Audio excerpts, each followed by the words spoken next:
I ćao ljudi, i javno su opet. I danas ću da vam pokažem Rory Bojanka. Kao što vidite ovdje je Rory. I ovo je od Anduja. Vidite ovdje piše Anduja Belgrad i da je iz Srbije. I ovdje su Rory i Sisi. I ova Bojanka je isto korišćena, kao što vidite. Ovdje je Rory dobio pehar. Ovdje je Krsta ili Niko, kako se zove na hrvatskom. Onda ovdje mislim da je gospodin karburator i ovdje je helikopter. Onda ovdje su Rory i Sisi. Onda ovdje je Sisi. Onda ovdje Krsta daje Rory gorivo. Onda ovdje su Krsta i neka kretica, ne znam u ime. Onda ovdje je neki motor.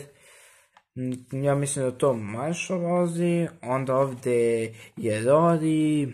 Ovdje je on zec. Ne znam kako se zove na srpskom ili na hrvatskom. Mislim da se zove Flash. Onda ovdje je na engleskom se zove Tin Top. Ne znam ime na srpskom. Onda ovdje su, ne znam da li na srpskom to preveli, ali ovdje su PC Pete, neki Pete i Nick. Onda ovdje je Farmer, zaboravio sam mu ime. I vidite, ovdje je neki drugi auto. Onda ovdje je neki magarac. Onda ovdje je auto, ne znam mu ime. Onda ovdje ja mislim da Krsta živi. Onda ovdje je Krsta i Maxi ovdje.